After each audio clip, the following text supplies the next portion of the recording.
우리 주님을 사랑하시는 분만 아멘 하십시다. 아멘, 아멘. 시작이 있으면 반드시 끝이 있는 법. 그래서 우리의 관심은 물론 시작에도 물론 관심이 있어야 하지만 끝 항상 사실 살아가는 동안 우리에게 혼돈, 그런 미혹 이런 것들이 우리의 삶을 막 뒤흔들어 댑니다. 가만 안 두죠. 그런데 사실 이 혼돈과 미혹은 과정 중에만 존재합니다. 과정에만. 결말이 났을 때, 끝이 난 사람에게는 더 이상 혼돈과 미혹이 없습니다. 막 연애를 할 때도 막 혼돈스럽게 서로 밀고 땡기고 이렇게 하는 동안에는 혼돈과 미혹이 많습니다. 그런데 결론 나면 이제 더 이상 혼돈과 미혹이 존재하지 않습니다. 운명이 이제 지워지고 그리고 결혼을 해버리면 그 다음에 더 이상의 이제 혼돈과 미혹은 남아 있을 수가 없습니다. 그저 운명이려니 하고 살아야지. 결론이 났기 때문에 더 이상 방황, 혼돈, 미혹, 잘한 걸까 못한 걸까 차라리 그때 그 사람이 날 걸 그랬다 이런 정신사나운 소리는 그건 결론 나고 난 뒤에는 그건 아무 도움이 안 되는 겁니다. 혼돈과 미혹은 항상 과정에만 존재를 하고 결론이 딱 끝을 보는 사람, 끝을 붙잡은 사람에게는 더 이상 그를 흔들거나 미혹할 수가 없습니다. 그러니까 마음의 결론을 가진 사람, 진리의 결론을 붙들고 사는 사람, 그 사람은 요동치 않습니다. 그래서 항상 우리의 신앙도 역시 우리의 끝을 바라보는 게 굉장히 중요합니다. 성경의 마지막 첫 시작이 창세기 1장 1절이 태초에 하나님이 천지를 창조하시니라. 그러니까 진리는 설득하는 게 아니에요. 피조물인 우리에게 창조주 하나님을 설득해서 우리가 이해할 수 있는 방법으로 설득한다는 말은 미친 짓이에요. 차원이 다른 것은 저 차원에서 통용되던 법칙은 다른 차원에서는 통용되지 않는다는 겁니다. 그래서 차원이 다른 거죠.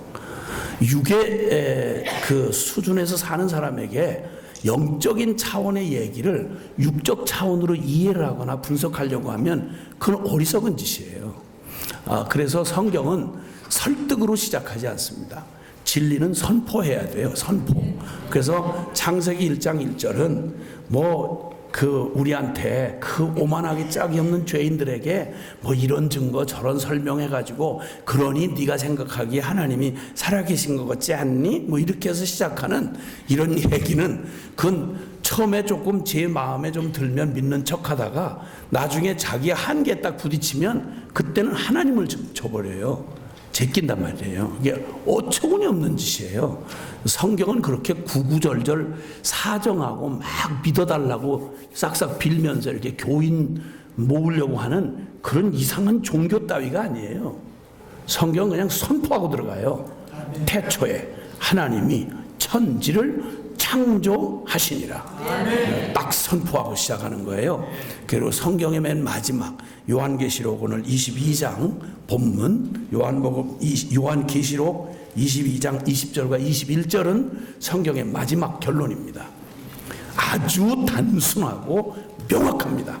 창세기 1장 1절이 진리의 선포, 아주 명료하고 강력하듯이 성경의 마지막 결론, 그것도 애매모호하지 않습니다.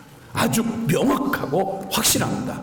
그러니까 우리는 시작이 분명하고 끝이 명확한 사람들이야말로 이 진리의 사람들보다 더 확신 있는 사람이 없으며 이 사람들보다 더 분명한 사람이 없는 겁니다. 아멘. 살아계신 하나님은 알파요 오메가, 그는 시작이고 끝이신 분입니다. 그분 안에 있다는 건 가장 안전한 거예요. 아무리 좋아도 끝이 어떻게 될지 모르면 불안해서 못 살아요. 좋으면 너무 좋아도 불안해요. 그렇죠? 네, 끝이 보이지 않는 길은 이게 언제 끝나나 싶으면 지금의 짐의 무게가 말할 수 없이 가중이 돼요. 이거 언제 끝나지? 이거 끝은 날까? 잘 끝날까? 이러면 불안해서 못 살아요. 좋아도 너무 초조하고요. 뺏길까 봐. 그러니까 평생 평안을 누릴 수가 없어요.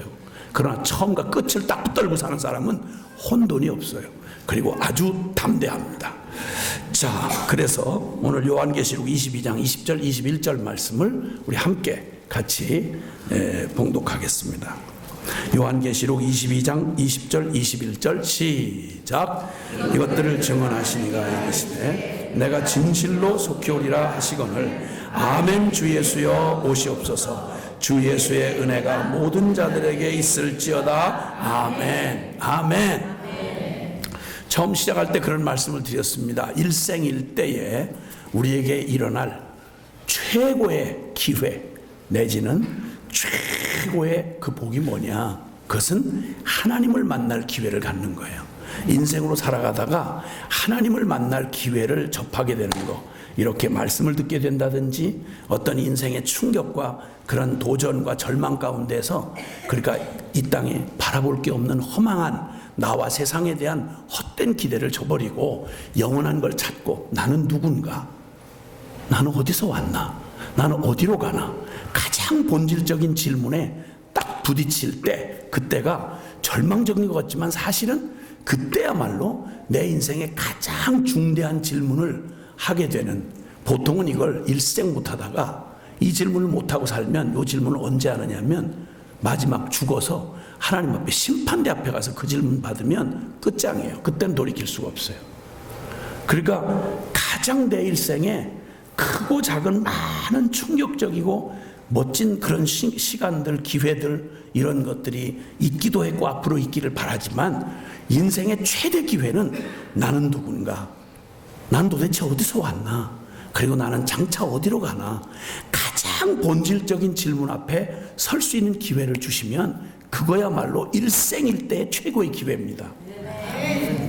아멘을 이렇게 슬프게 하지 말고 되게 기쁘게 하세요. 이게 지금 4번째입니다. 지금 시간이. 그렇게 얘기를 했으면 벌써 이제 딴 얘기보다는 막 그 얘기에 그냥 아멘 이렇게 반응이 좀 이렇게 나와야, 서로 이거 억지로 하지 마세요. 우리가 무슨 뭐 짜고 치는 무슨 뭐 가짜 물건 파는 뭐 그런 사람들입니까? 그러고 말고 마음의 감동이 되거들랑 아멘. 옆에 사람 치지 마시고 아멘 이렇게 얘기가 그쯤 나오셔야죠.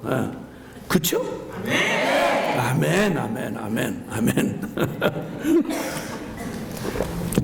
제가 만났던 한 청년 생각이 나는데, 그 청년이 참 드물게도 말입니다.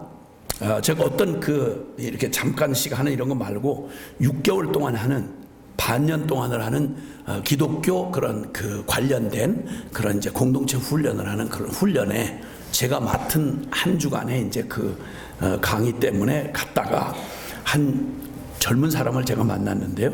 그 학생 중에 젊은 사람이 있었는데, 그냥 봐도 설명 필요하지 않는, 그냥 딱 외모가 설명이 필요 없어요.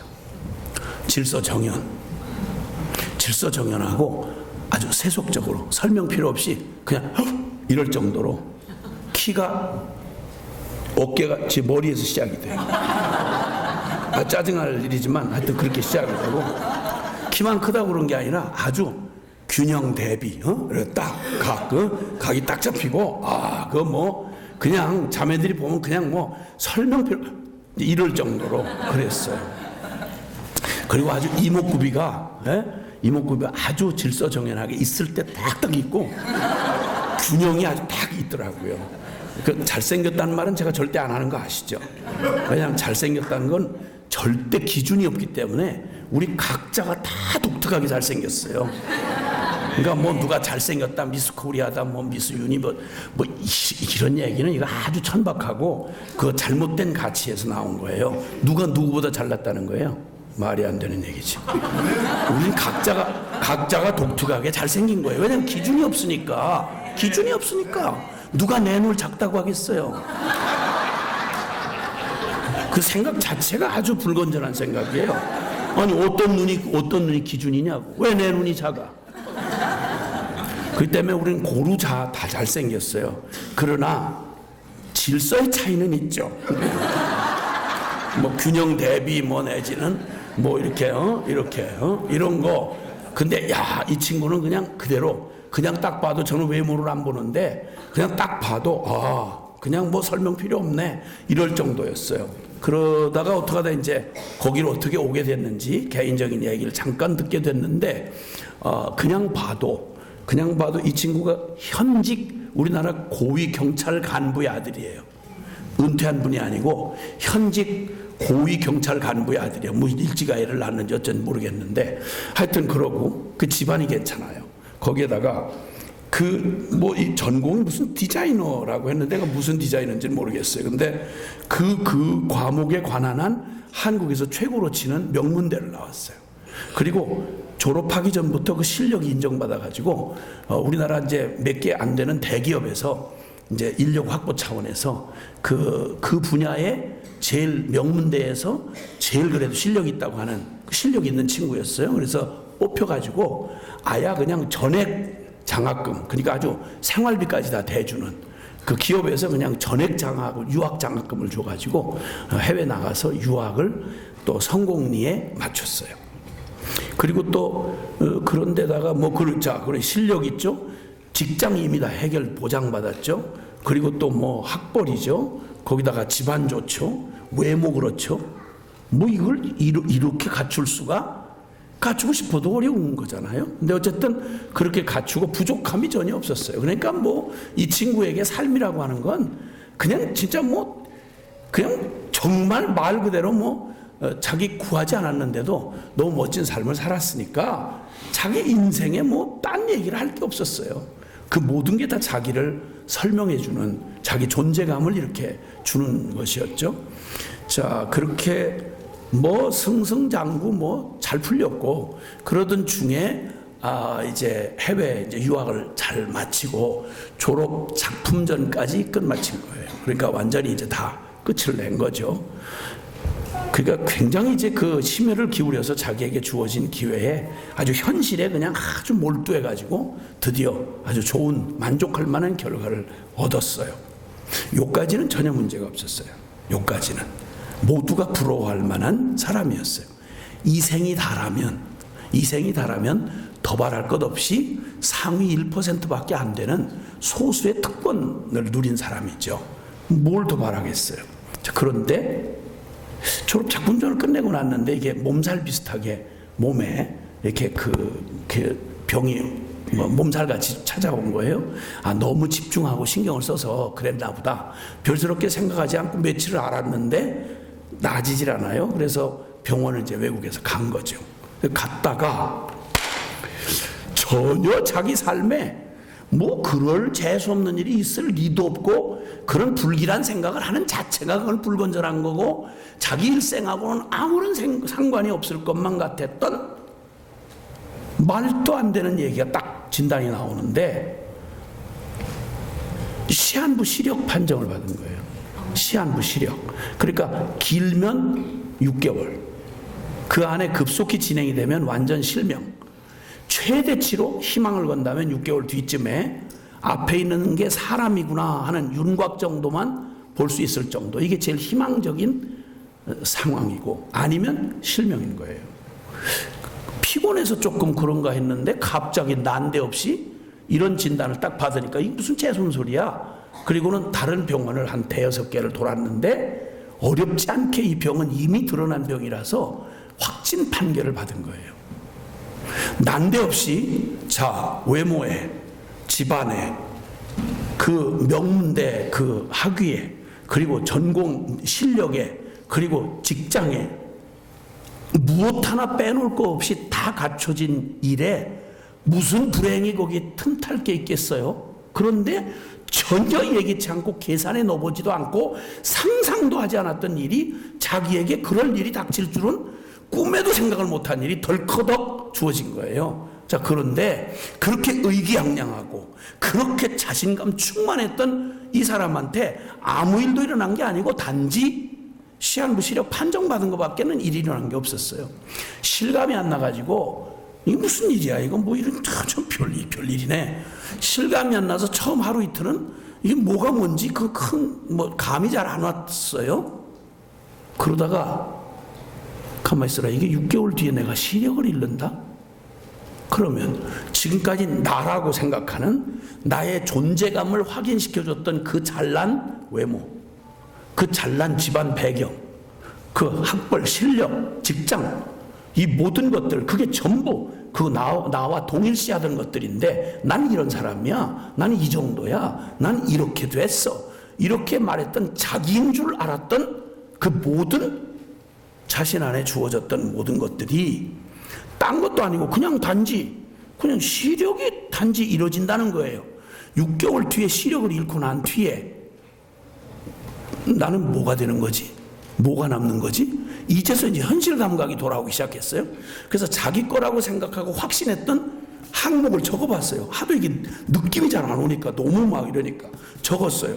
그래서 쭉 적었는데 외모, 6개월 뒤에 시력을 잃었는데 남 보기엔 눈요기하기엔 좋을지 모르지만 자기하고 외모하고 무슨 상관이에요?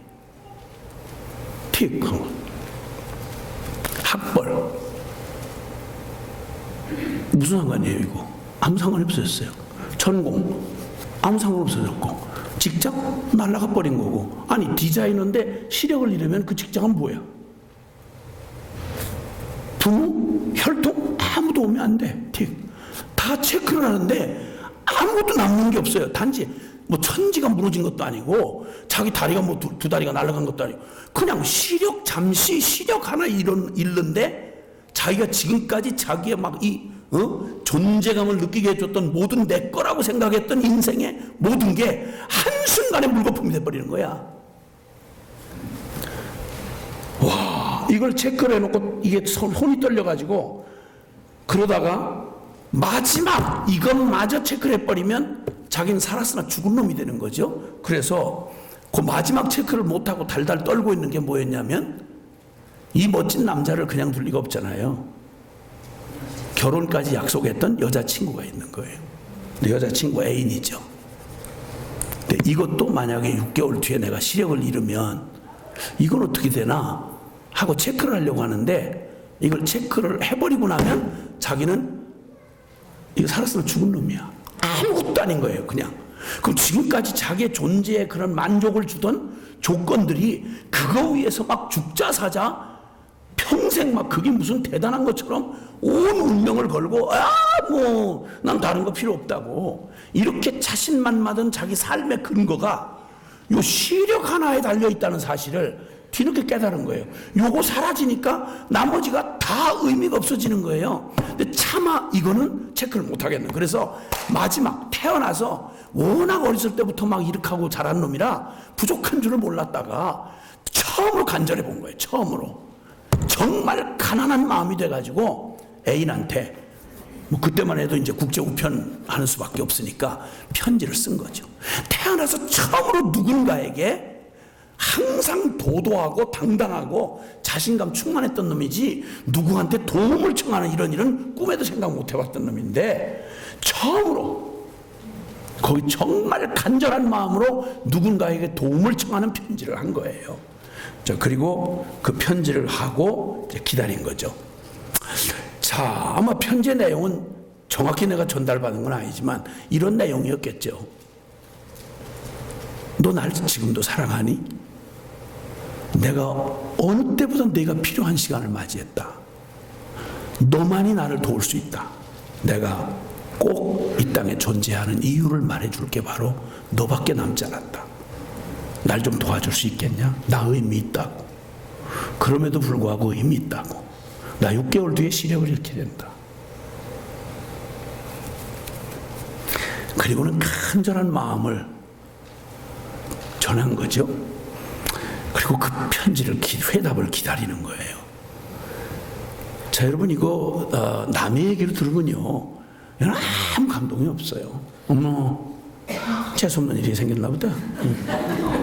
아유, 어쩐지 잘난 척하더니 뭐 이런 식으로 그냥 갈 수밖에 없단 말이야. 그런데 한번 묻고 싶어요. 묻고 싶은데 만약에 말입니다.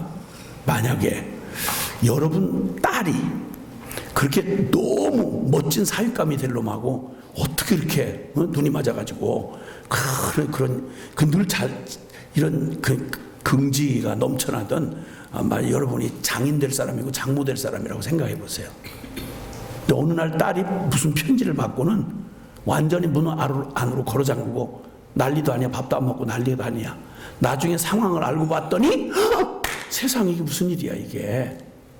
자, 그런 일이 지금 그 딸아이에게 임했다. 뭐 긴 얘기는 할 수 없겠어요. 얼마나 격렬한 고민이 있었겠어요. 그러나 현실은 냉정한 거죠. 현실은 냉정해요. 아무리 멋진 놈이었지만 6개월 뒤에 시력을 잃고 나면 사랑은 순수한 거야. 그렇기 때문에 사랑은 어떤 상황에도 흔들리지 않는 거지. 그러니까 넌 한 번 사랑했으면 끝까지 사랑해야 돼. 그러고 그 딸을 그 변함없이 생각대로 그 사위될 놈 그 친구한테 보내줄 수 있을까요? 왜냐면 와달라는 부탁을 한 거니까. 그러면 운명을 결정지차 이런 말 아니야. 이런 부탁을 받고 고민하는 딸에게 여러분이 만약 엄마라면 어떤 대답을 해 주실 수 있겠어요? 간단하게 좁혀서 얘기를 하면, 그래, 사랑은 죽음보다 강한 거야. 그러니까 어떤 상황이라도 넌 함께 해줘야 돼 하고, 쉽게 말하면 약속한 대로 그냥 그 상황이라도 결혼을 하게 허락해 줄 거냐, 아니면 사랑 밥 먹여주냐, 현실은 장난이 아니야, 이렇게 해서 나도 과거에 나한테 그랬었어, 뭐 이렇게 하고 현실을 선택하고 아주 냉정하지만 딸을 딱 끊어서 안 보내겠느냐. 그러니까 예스냐 노냐. 보내는 건 사랑을 선택하면 예스고 아니면 노야. 그러면 여러분이 만약에 그 딸의 주인이 됐다라고 생각한다면 어떻게 결론을 내리시겠어요? 물론 고민하는 시간이 필요하겠죠. 어떠시겠어요? 그 딸을 정말 사랑을 선택하고, 그래, 사랑이란 다 모든 걸 다 함께 할 각오를 가진 게 사랑이니까 이렇게 결정을 내릴 거냐, 아니면 아직 선택 기회가 있으니까 아니면 현실을 택할 거냐, 이 둘 중에 하나예요. 그냥 가만히 생각만 해보세요. 그리고 한 분이 대표로 대답을 하면 돼요. 자, 그래서 여기 둘째 줄 혹시 뭐 아니 그냥 얘기인데 한번 진지하게 고민을 해보시고 대답해 주시는 거예요. 자, 어떻게 하실 것 같아요? 예스 아니면 노? 네? 선택이 예스 아니면 노예요? 선택이 그렇지 뭐. 기다려 그러실 거예요? 뭐 웨이트 이렇게 하실 거예요? 그러나 혹시 나면 다시 생각해 보고, 안 난다면 어쩔 수 없이 이렇게 하시려고? 그때도 결단을 해야 돼요. 어쨌든. 근데 어쨌든 지금 이 상태에서 만약에 한다면 예스 아니면 노? 노라고 하실 것 같죠? 네. 아주 현실적인 대답을 해주셨는데 정말 정직하긴 한데 정말 차디찬 대답을 하셨어요. 도대체 인간미가 있어야지 도대체. 그래, 맞아요. 이걸 누가 무슨 감상에다가 자기 인생도 아닌데 딸의 인생을 거기다가 맡기겠어요. 근데 정말 여러 날이 걸려서 죽음 같은 시간을 버티면서 기다렸는데 회신이 왔어요. 회신이 왔는데 인간적인 냄새가 풍기는 손으로 쓴 글씨가 아니고 활자로 돼 있어요. 여기 인쇄한 활자로 됐고, 그 활자의 내용도 이런저런 얘기를 하다 보면 마음이 약해지니까 아주 냉정하게 그 엄마답게 그렇게, 아마도 그 딸이 직접 대답한 건 아니야. 근데 울고불고 하는 딸이, 철없는 딸이 만약에 감정에 휩쓸려서 잘못 선택하면 평생 그걸 어떻게 감당하겠어요? 그러니까 보내왔는데 딱 뜯어본 순간 인사 한마디 없이 청첩장이 들어있는 거예요. 청첩장. 그래서 딸의 이름은, 그게 신부의 이름은 변함이 없는데 신랑 이름이 그 청년의 이름이 아닌 거예요. 그러니까 이제 더 길게 마음 아프게 얘기하지 말고 결론 내려라 이 말이에요. 이걸 딱 받았어요. 받았는데 살았으나 죽은 놈이 된 거예요. 살았으나 죽은 놈이 된 거예요. 얼마나 오만했으면, 거기 같이 외국 유학생활 할 때 거기 룸메이트였어요. 기숙사에 룸메이트가 있는데 같은 한국 사람인데도 거의 투명인간 취급하듯이 말이 별로 없었어요. 하도 오만하니까 이 친구가 뭐 다른 사람들을 이렇게 눈 아래로 이렇게 보는 거예요. 그런데 옆에 사람이 아무리 그래도 죽어가는데 마침 그 옆에 있었던 룸메이트가 크리스찬이었어요. 이건 그대로 두면 죽는 길밖에 없어요. 자, 그런데 그가 어차피 죽을 거라면 죽을 각오면 못 해볼 게 뭐 있냐. 너 지금까지 한 번도 네 인생을 네 거로 생각하고 살아왔지만 그런 인생만 있는 게 아니라는 걸 내 한 번 뭐 어떻게 되든 마지막으로 한 번쯤은 경험해 볼 거 아니냐 해서 아예 씨알도 먹히지 않던 그 사람을 이게 공동체 훈련에 보낸 거예요. 와가지고 거기서 그 시간들을 보내다가 이제 저를 중간에 만난 거죠. 그리고 나중에 제가 그 훈련이 6개월 끝날 쯤에 처음으로 제가 거기를 한 10여 년 이상 다니던 적인데 거기에 수료식을 설교를 부탁을 받아서 갔더랬죠. 거기 갔는데 산속이고 아주 그냥 시골 그 산골에 있는 건데 거기에 믿는 부모 안 믿는 부모 다 그 학생들의 가족들이 수료식에 참석하기 위해서 왔는데 뭐 거의 절반은 안 믿는 사람들이에요. 해가지고 와서 막 바깥에서 담배 피고 뭐 그냥 들락날락하면서 미친 것들 여기 왜 뭐 거기서 산속에 들어와서 뭐 그런 것만 이러고 막 분위기가 엉망진창이야 그냥. 근데 이제 그래도 싫든 좋든 축하하러 왔으니까 같이 다들 들어왔죠. 다들 들어와서 이제 시작하라는데 그 친구가 먼저 대표 간증자로 서서 간증을 하게 됐어요. 그때는 이미 시력이 진행이 돼가지고 이렇게 갔다가 글자를 보면서 읽더라고요. 그래도 읽는데 담담하게 아주 절제된 감정을 전혀 절제한 채로 담담하게 읽어 내려가는데요. 나는 내 시력을 잃으면서 내가 나라고 생각했던 모든 걸 다 잃었습니다. 내게 있는 모든 것이 사라졌습니다. 나는 아무것도 남은 게 없게 되었습니다. 눈에 보이는 모든 걸 잃은 나는 더 이상 나를 찾을 길이 없어서 나는 완전히 진공 상태 같은 그런 내가 살았다는 느낌이 들지 않은 절망에 처음으로 빠졌습니다.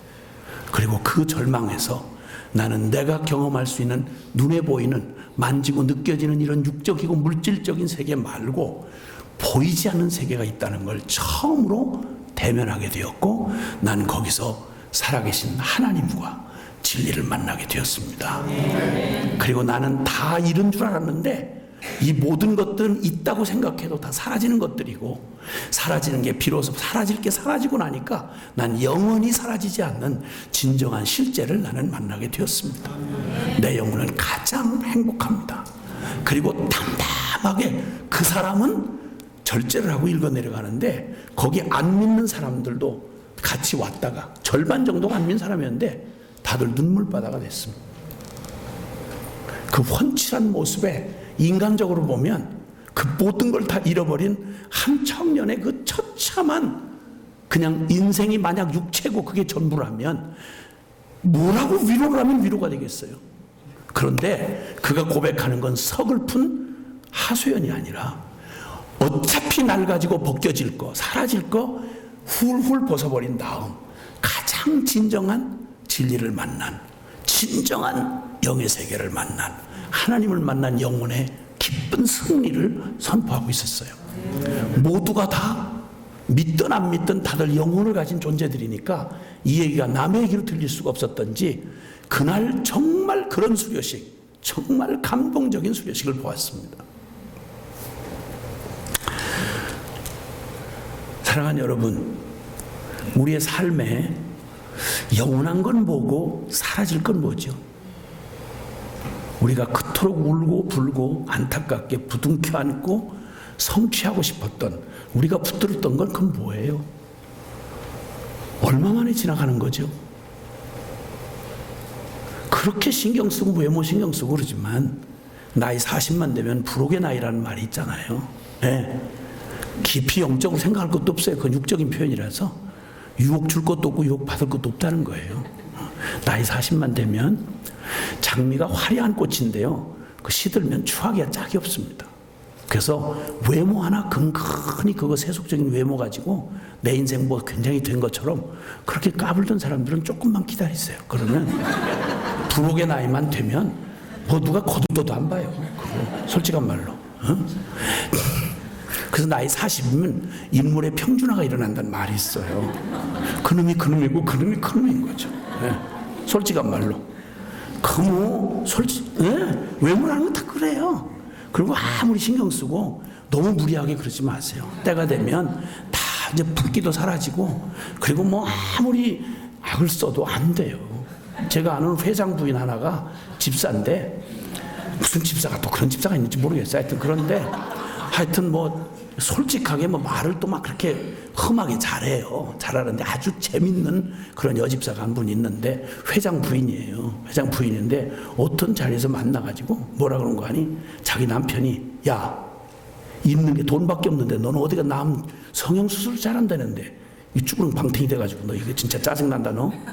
너 이거 고치고 와. 주름 좀 없애. 이래가지고 자기가 돈을 얼마가 들든지 상관없이 하라 그래서 가서 했다는 거예요. 그 나도 듣다 보니까 궁금하잖아. 어떻게 사람 얼굴을 어떻게 손을 보냐고. 그래서 그럼 어떻게 주름을 어떻게 없앴냐 그랬더니 그때만 해도 수술 방법이 조금 벌써 꽤 오래전이니까 머릿속을 따가지고 번쩍 당겨가지고 주름을 피는 데는 성공을 했는데 얼마나 가죽을 당겨놨든지 눈이 다 덮이질 않는 거예요. 이렇게 잘 때도 눈을 이렇게 하고 잤네요. 그 남편 제명이 못 죽어요. 그거 눈을 감고 자는 부인하고 같이 사는 것도 너무 어려운데 24시간 근무 체제로 이렇게 눈을 이렇게 하고 감시하는 부인하고 사는 남자, 그거 수명 짧아져요. 그거 주여. 그럼 여기는 또 뭐 여기는 공기 넣는 주사를 했대나 뭐 해서 이렇게 해서 공기 넣어가지고 그랬다는 거예요. 아니 그런다고 그게 해결이 돼요 그거? 아이고, 누구는 뭐 처음부터 이랬습니까? 여러분 이렇게 사람을 외모로 판단하지 마세요. 저도 이거 많았던 숱이에요. 이거 면도를 여기까지 했다니까. 이게 이마가 좁아가 숱이 많아가지고. 그리고 아무리 몸 이게 건강관리 잘하시고 그래도요, 그저 나이 60만 되면 건강에 평준화가 일어난다 그래요. 그래가지고 인체 해부학 따로 배울 것도 없어요. 그냥 알아요. 이 몸이 얼마나 많은 관절로 돼 있는지 의학 공부 안 해도 다 알아요. 아침에 눈만 뜨면 관절마다 소리를 질러요. 나도 관절이야! 이러고 소리를 지르는 바람에 이놈의 몸뚱이가 다 관절로 돼 있다는 걸 뭐 의학 지식 필요 없어요. 그거 다 알아요. 다 알아. 그런 거 너무 막 이렇게 막 이거 몸 관리하고 이러지 마세요. 그럼 막 냉수 마찰하고 겨울에 큰일 나요. 잘못하면. 그래서 막 아니 노인네가 둘만 20대 등판이야.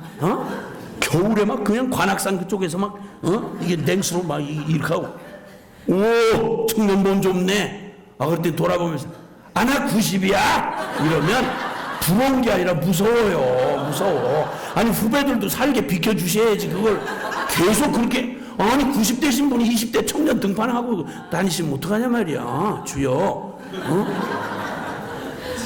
마지막 입새 그런 거는 시상으로는 좀 쓸만하지만 그냥 너무 안타까워요.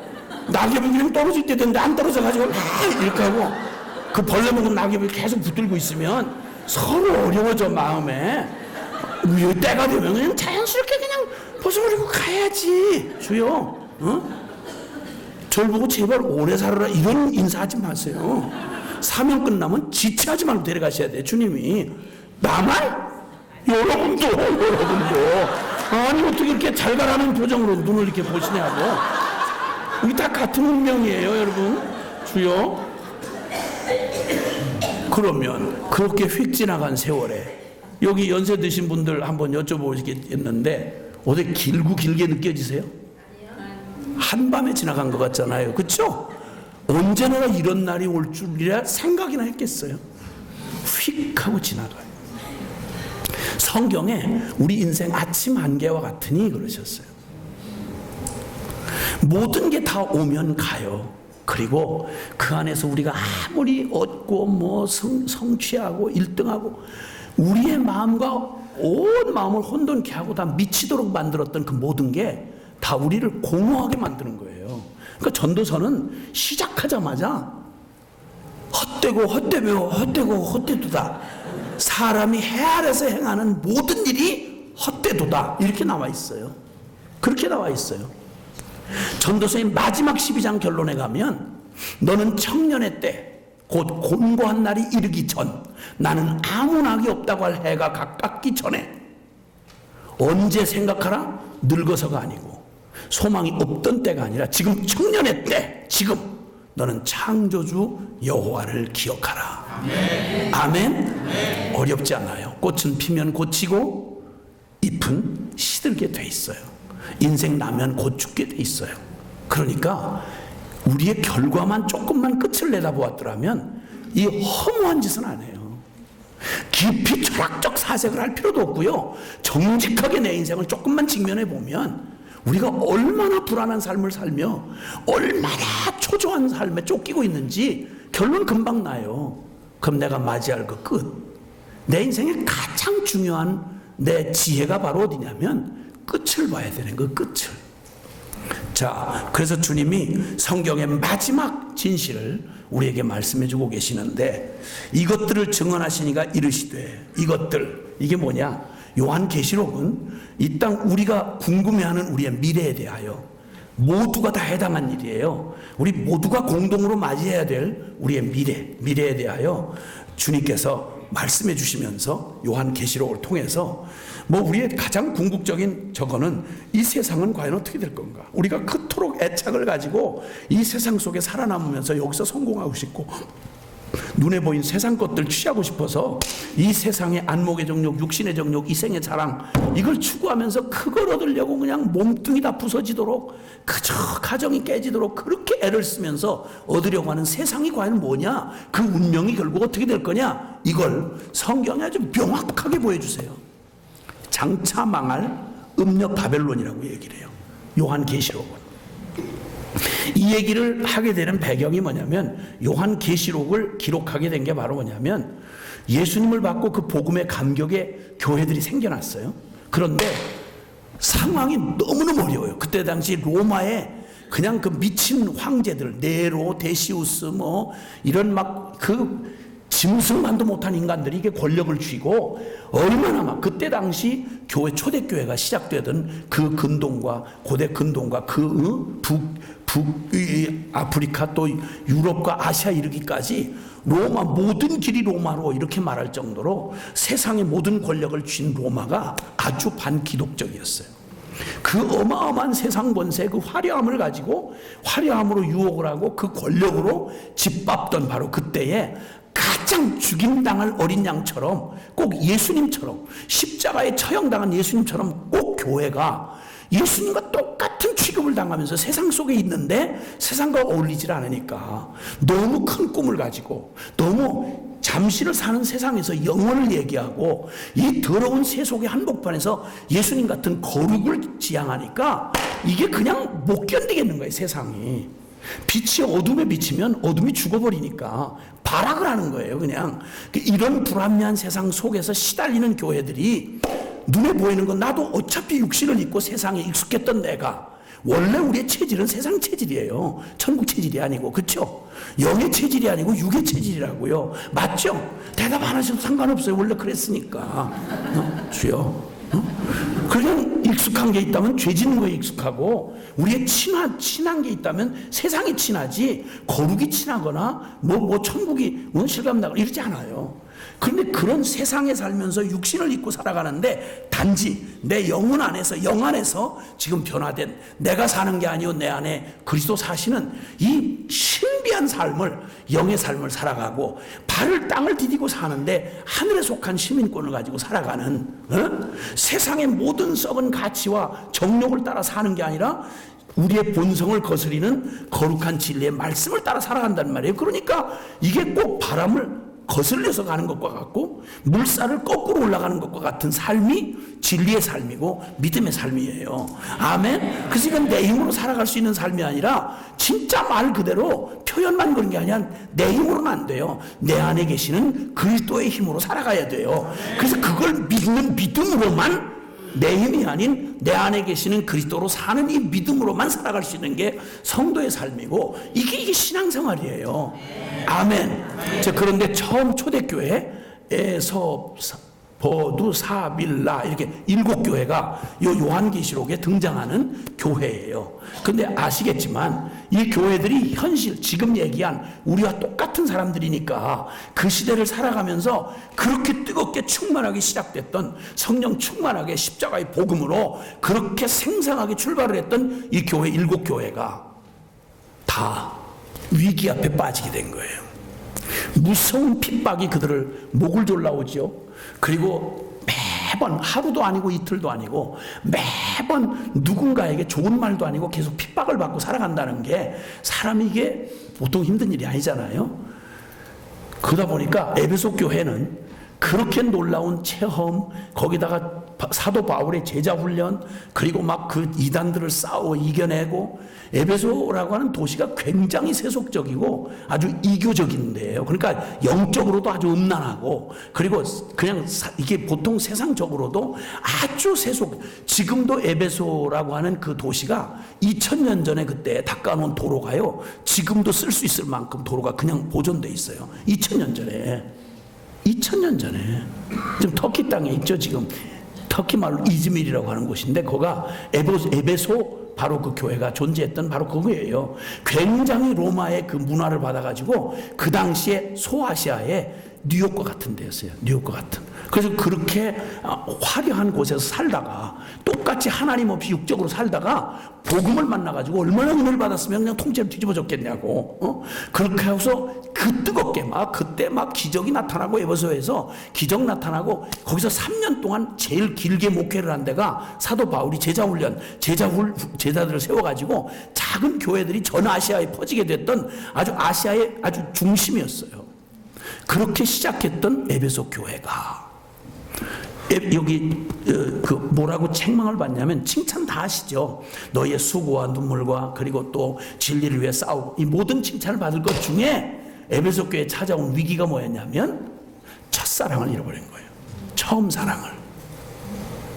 그 첫사랑을 회복하지 않으면 너 촛대로 옮기겠다, 이런 경고를 받았던 초대교회 에베소 교회가 막 제자 훈련 잘하고 막 진리를 막 그 진리 가지고 싸우고 이단들을 물리쳐내고, 그리고 막 그 핍박을 이겨내고 그 제자 훈련하고, 이렇게 강력해요. 진짜 손색이 없는 교회였어요. 강력해. 그런데 소리 없이 찾아온 게 바로 뭐였냐면, 그 과정 중에 있다 보니까, 그러다 보니까 그냥 드라이해졌어. 사람이 드라이해져 가지고 사람들이 첫사랑을 잃어버리니까 감격이 아니라 그냥 전부 날카로워져 가지고 서로 비판하고 그냥 뭐 이런 식이 된 거예요. 이 에베소 교회반. 그래서 서머나나 빌라델비아 같은 경우는 아주 작아 순교를 당하고, 그래서 칭찬을 받긴 했지만 순교당하고 아주 약한 교회였고요. 사대 교회는 살았다는 이름은 있으나 실상은 죽은 자야.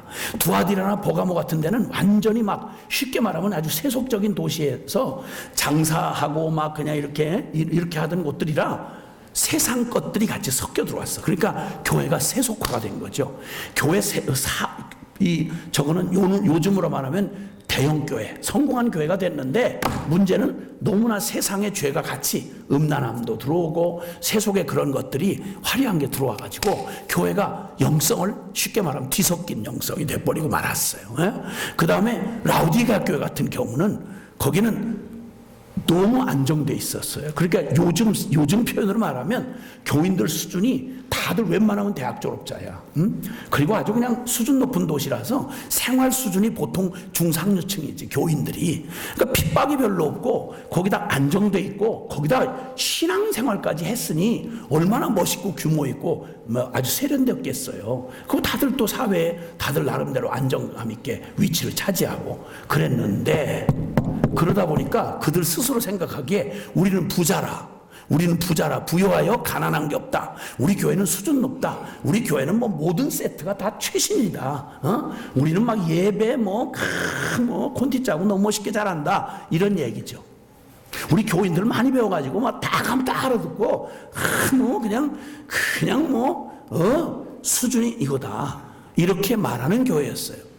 그런데 그 내적인 것은 그 영혼에 얼마나 심각한 병이 들었냐면 주님이 찾아오셔서 이 7교회 위기 가운데 세상 가운데 있는데 위기에 빠져 있는 교회들이 어떤 영적인 위기를 겪을 수 있는지를 보시면서 예수 그리스도의 계시라 요한계시록은요 누가 따로 사람 기록한 게 아니라 예수 그리스도의 계시예요. 그리고 반드시 속히 될 일을 주님 계시해 주신 거예요.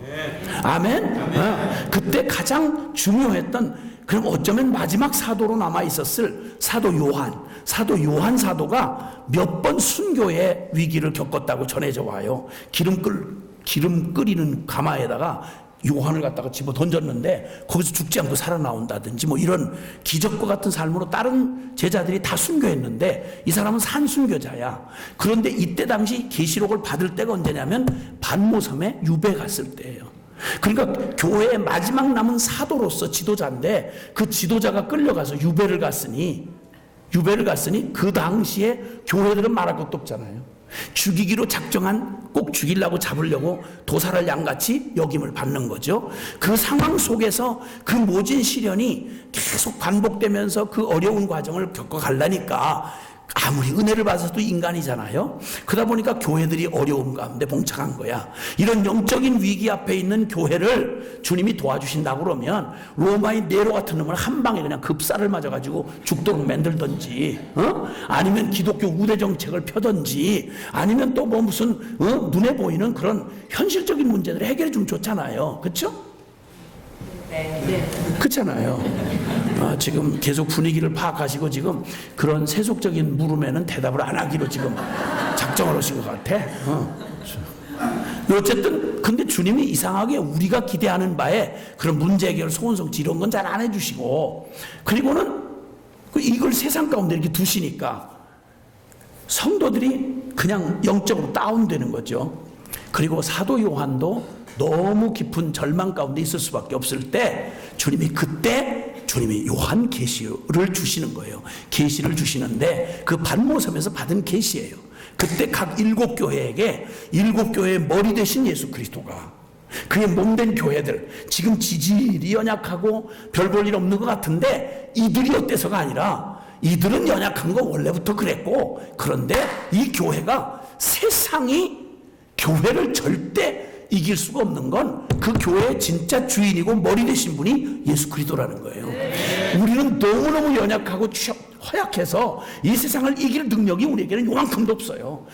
두고 보면 뻔해요. 가서 엎어지고 자빠지고 싸우고 넘어지고 그냥 형편없는 듯 살 거 뻔해. 그런데 어떻게 이 교회를 하나님의 나라가 임하고 이 교회를 통해서 온 열방을 구원하는 일을 감히 하실 걸 생각하느냐? 그건 교회 우리한테 기대할 게 있어서가 아니라 우리는 마른 막대기 같은데 연약하기 짝이 없는데 이 교회의 머리 되신 예수 그리스도가 우리를 통해서 그 전능하신 그분이 연약한 우리 질그릇 같은 우리를 사용하셔서 이 교회를 통하여 이 인류를 구원하시겠다는 거예요. 아멘. 이 말을 알아들 수가 있어야지. 그러니까 그때 그 실제 상황 속에서 주님의 계시록을 통해서 계시록의 대부분을 보면 요한계시록을 성도들이 잘 안 읽어요. 그렇죠? 여러분 요한계시록 많이 읽어보셨어요? 많이 읽어보셨어요?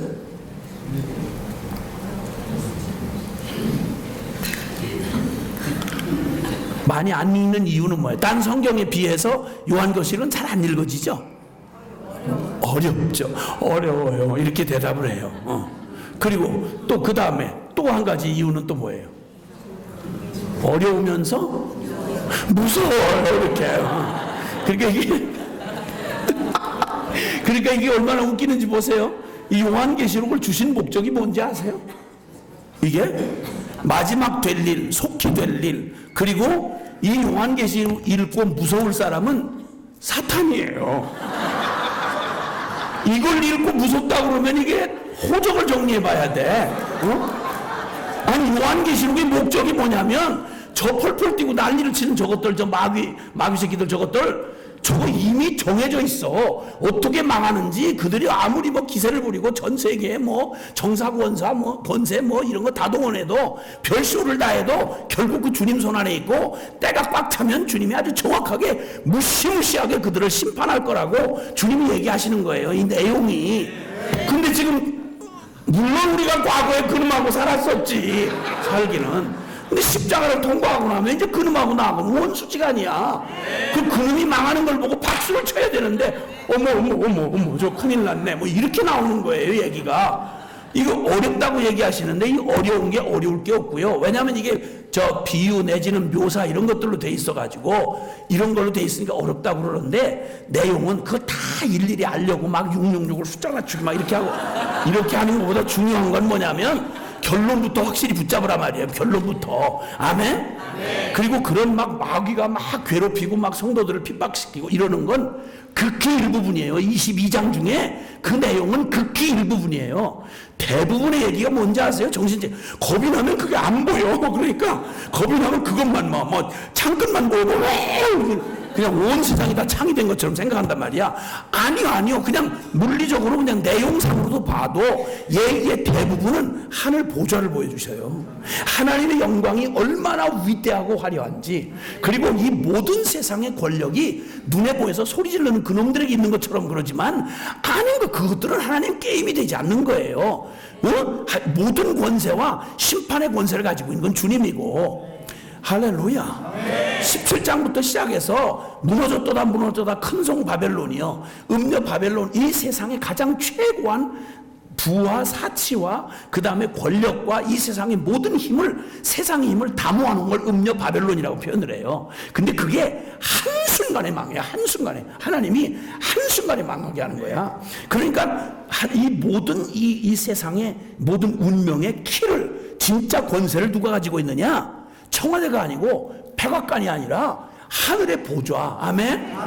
그러니까 여러분, 성경의 대부분 이 교회의 그 위기를 쭉 얘기하는 2장 3장이 지나고 나면 4장 5장 여기가 다 하늘의 예배를 보여주는 거예요. 하늘의 예배. 그래서 그 유명한 계시록 7장 9절 10절 얘기했잖아요. 있잖아요. 내가 보니 각 나라와 족속과 백성과 방언 가운데 능히 아무라도 셀 수 없는 큰 무리가 흰옷을 입고 손에 종려가지를 들고 저 보좌에 계시니와 그 어린 양에게 찬송하여 가로되 구원하심이 보좌에 계신 하나님과 그 어린 양에게 있도다.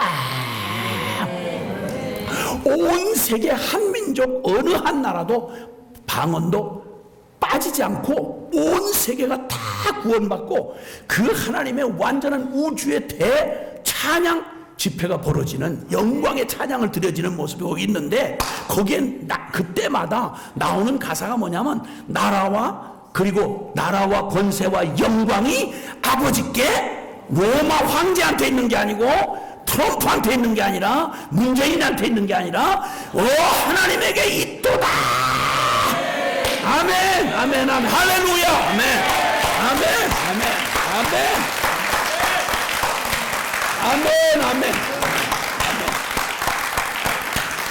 어떻게 우리의 현실이 우리를 속여도 정말 눈 부릅뜨고 우리가 기억해야 할 건 온 역사의 알파요 오메가가 되시고, 아야 계시록 시작하는 1장 초반부터요, 계시록 1장 초반부터 거기에 뭐라고 선포를 하는지 제가 읽어볼 테니까 들어보세요. 그냥 찾지도 말고.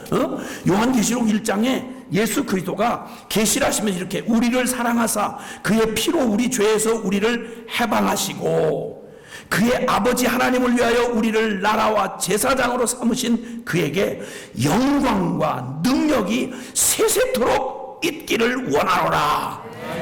볼지어다, 똑똑히 눈 뜨고 봐라. 그가 구름을 타고 오시리라. 각 사람의 눈이 그를 보게 되겠고 그를 찌른 자도 볼 것이요 땅에 있는 모든 족속이 그로 말미암아 애곡하리니 그러하리라. 아멘. 주 하나님이 이르시되 나는 알파와 오메가라. 이제도 있고 전에도 있었고 장차 올 자요 전능한 자라 하시더라.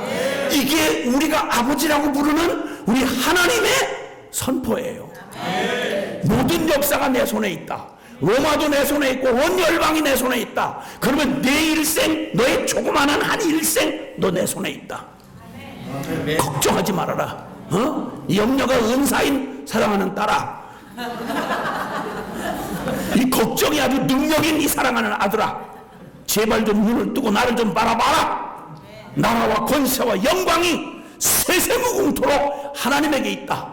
누구한테도 뺏기지 않는다. 주님 말씀하는 거예요. 그러니까 네가 지금 무슨 걱정을 하냐? 너의 모든 일생 시작이 내 손에서 너는 시작됐고, 나는 내 인생을 만드신 지으신 분이고, 너의 삶을 지금도 지켜주고 계시며, 너의 마지막 날을 내가 그 끝을 내가 붙잡고 있다. 그러니까 오직 너는 나로 인하여 기뻐하라. 아멘. 그리고 오직 한 길로 행하라. 아멘. 그러시고 주님께서 마지막에 결론, 모든 얘기를 다 증거하신 다음에 이 교회가 연약한 교회들을 향해서 주님이 그 교회들이 야 현실이 그러니까 어쩔 수 없다 이렇게 말하지 않아요. 신앙생활하면서 조금만 교회 물을 먹고 나면 어줍잖게 생긴 지식이 있고 경험이 생겨가지고 보통 교회 안에서 통용되는 말들이 있어요. 어떻게 말씀대로 사냐는 거예요. 어떻게 말씀대로 사냐, 성경대로 어떻게 사느냐는 거예요. 근데 주님은 여기서 구약에도 그렇고 신약에도 그렇고 누누이 하신 말씀이 이 길밖에는 살 길이 없어. 이 진리, 네 앞에 두 길을 두었다. 구약의 표현은 그래요. 내 앞에 두 길을 두었는데 하나는 이 말씀을 목숨 걸고 순종해서 가면 그 생명 얻는 길이고, 하나는 불순종하고 네 멋대로 세상이 가르쳐주는 길을 따라서 가다가 멸망에 이르는 길이다. 두 길밖에는 그 중간은 없다 이 말이에요. 그러니까 너는 평생에 하나님은 유일하신 하나님 여호와 한 분밖에 없으니 그분을 마음을 다하고 뜻을 다하고 힘을 다하여 주 너의 하나님을 사랑하고, 그 하나님을 사랑하는 그 증거로 그 말씀을 네 마음에, 진리를 네 마음에 새겨라. 그러니까 너가 하나님 없이 굳어졌던 네 모든 옛 자아에 그 쓰레기 같은 거 다 십자가의 죽음에 내던지고, 너의 모든 인격부터 사상 모든 것에 다 하나님의 말씀의 진리로 걸음마 배우듯이 하나님의 진리로 너 새롭게 지어져가는 새 사람을 입으라. 아멘. 아멘. 통박과 상식으로 살지 말고 옛스러운 죄의 유혹을 따라 끌려가는 죄의 노예로 살지 말고 너 진리로 거듭난 사람답게 모르면 아는 만큼만 가면 될 거 아니야. 웬 걱정이 이렇게 많아? 애들이 태어나서 걱정하는 거 봤어요? 그냥 주어지는 대로 말 배우고 걸음마를 몇 번을 넘어지고 걸어가든지 궁극적으로 나중에 걷게 될 테니까 1000번 만번을 다시 반복해서 제대로 걸을 때까지 아야 넘어지니까 차라리 안 걷겠다, 기겠다. 이건 문제예요. 이거는 왜 그런 거 걱정하지 말고 신앙생활을 결론을 딱 짓고 해야 될 텐데, 이상하게 이걸 대강 예수를 믿고 예배당에 나오면 나 하나님 자녀다, 뭐 대강 뭐 마음으로 한번 그냥 노력해 보겠습니다 이러면 결론을 내지 않은 채로 믿어주는 생활하고 종교 생활하듯이 들어앉아가지고 여기서 시간이 흐르니까 집사 권사 직분 주고 어중간하게 결론 안 낸 성경을 어쩌다 일주일에 한 번씩 설교만 듣고 가서 딴 거 전부 생각날 때마다 다른데 세상 가서 지식을 다 거기서 배우니까 하나님 없는 지식으로 애들 몽땅 고등학교 졸업할 때까지 인본주의, 하나님 없는 반기독적이고 인본적인 교육으로 밥벌이를 위해서 애들 그냥 넋을 빼도록 그 공교 현장에다 보내잖아요. 캘리포니아 법은 어떻게 바뀐지 아시죠? 동성애 의무적으로 가르치셔야 돼요. 이제 안 가르치면 큰일 나게 됐어요. 동성애를 얘기한다는 말은 동성애만 얘기하는 거 아니에요. 그건 인권 자체를 완전히, 천부적인 인권 자체를 거절하는 거예요. 가정 근본이 무너져요. 성의 구분이 없어져요. 남자와 여자로 만드신 성의 구분을 없애버리는 거예요. 이건 목적 자체가 정확해요. 이건 단순히 무슨 성적 무슨 행태 이런 따위가 아니고요. 이건 목표가 정확해요. 이건 교회를 허물고 하나님의 존재를 조롱하고 비아냥거리는 얘기예요. 이걸 법으로 만들어가지고 지금 이 생난리라고 교회가 이제 그 말 안 하면 다 문 닫아야 되고 교회 다 뺏기잖아요. 지금 미주에 있는 교회 중에 그렇잖아요. 지금 왜냐하면 총회가 다 결정을 해버렸으니까. 이 기가 막힌 상황이 와도 우리는 주님이 목숨 걸고 우리에게 붙들으라고 한 생명의 이 진리를 결론을 안 내는 거예요. 근데 이 결론만 분명히 끝을 보면 주님이 다 얘기하셨어요. 이 화려한 세상의 끝이 어떻게 추악하게 결국 속이고 멸망할 것인지. 음녀 바벨론이 아무리 위세를 떨지만 어떻게 하나님의 심판 앞에 장차 망할 성이, 그 철로 역정에 나온 얘기 아닙니까? 장망성이라는 말이 장차 망할 성이라는 얘기 아니에요. 거기 기독도가 필그림 순례자인 기독도가 그 믿음의 길을 걸어가는 동안 어떻게 그 믿음의 길을 가는지 철로 역정이라는 성경 다음에 베스트셀러였던 바로 그 책에 나와 있는 그게 성경 얘기 풀어준 얘기예요. 우리 다 순례자란 말이에요. 그리고 우리의 고향은 여기가 아니고 터 잡아서 여기 살 때가 아니고 우리 아버지 기다리고 계시는 그날, 바로 그날이 우리를 기다리고 있단 말이에요. 아멘. 그래서 주님이 요한복음 14장에 말하잖아요. 하나님을 믿으니 또 나를 믿으라. 너는 마음에 근심하지 말라. 하나님을 믿으니 또 나를 믿으라. 그렇지 않으면 내가 너에게 일렀으리라. 내가 너희를 위해서 처소를 예비하러 가는 그 처소가 맨션이라. 이 땅에 있는 맨션 말고 하늘나라 수준의 맨션, 그걸 내가 예비하러 가는데 그 맨션 준비되면 내가 너 있는 곳에 와서 너희를 나 있는 곳으로 데려가리라. 세상에 뭘 하려고 부동산 투기하겠냐고. 주여, 그까지 그거 주어도 싫지 그거. 주여, 있다면 그저 주의 선교석 사명을 감당하는데 혹시 도움이 될까 해서 그거 부담스럽지만 내 삐리다가 그거 그냥 붙들고 있는 거지. 뭘 그게 거기다가 행복을 줄 거라고 거기다가 그러고 있냔 말이에요. 그 주님이 아니 그렇게 물론 현실감 좀 떨어져요. 아니 한 달 렌트비나 제때 좀 주시지. 매냥 그 뻥 수준에 가까운 약속만 얘기하시니까 하늘나라 맨션 얘기할 때 지금 아직은 렌트비를 좀 주셔야 될 거 아니야. 뭐 하나님 자녀되는 권세 이거보다는 기왕 여기 사는데 그거 신분 문제 좀 확실하게 좀 해주시지. 그걸 말마다 얘기만 뻥 수준의 약속만 계속 하시고, 그 주님하고 우리하고 코드가 잘 안 맞는 게 주님은 약속을 주로 좋아하시고 우리는 현찰을 좋아하는 이게 문제예요. 이게 그냥 그게 늘 그냥 어려운 거야 그게. 그 주님이 워낙 높은 수준의 얘기를 하시니까 우리 뭐 여기 지금 1m도 이렇게 떠 있을 수가 없잖아.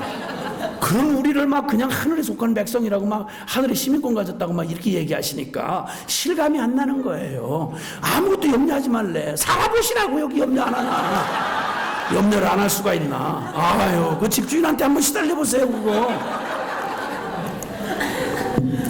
그거 참 근데 어쨌든 뭐 어떻게 짜증이 나든 뭐 하든 간에 결론은 확실하다 이거예요. 아멘. 그래서 그 결론은 딱 하나야. 결론은 딱 하나고, 우리에게 주신 가장 완벽한 길이고 진리요 생명 되신 완전한 분이 예수 그리스도야.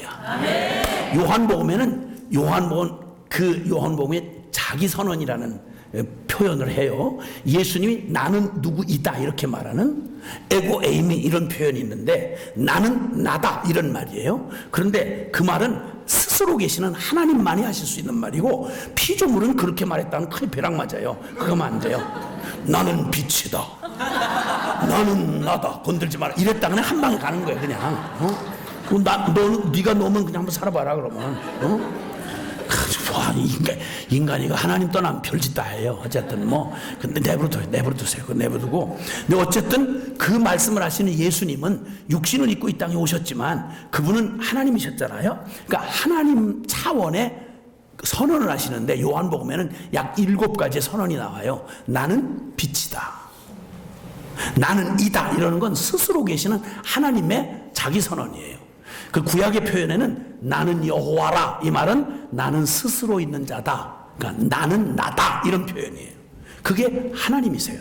예수님이 똑같은 하나님 수준의 표현을 하셨는데, 우리에게 수많은 말로 우리가 평생 살아가는 동안 우리에게 꼭 필요한 그 얘기를 주님이 뭐라고 하냐면, 나는 너의 빛이다.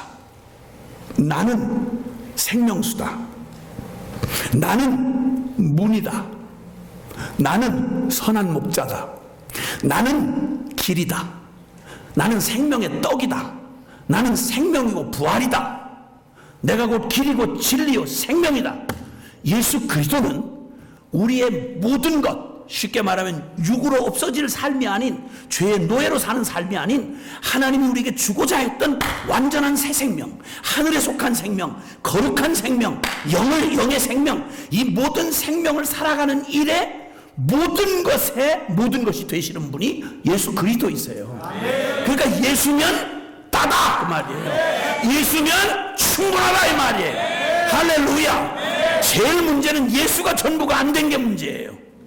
예수가 전부가 된 사람, 예수가 전부가 된 인생, 이걸 주님이 우리에게 주시고자 십자가에서 오셔서, 자, 요 얘기를 설명이 또 길게 되니까 설명보다는 여러분 다 아시는 말씀을 저 진리로 선포를 하는 걸로 시간을 줄인 수밖에 없어요. 로마서 6장 빨리 찾아보세요. 로마서 6장. 로마서 6장입니다. 찾으셨으면, 로마서 6장 찾으셨으면은 우리 3절부터 7절까지 1차력으로 한번 먼저 읽겠습니다.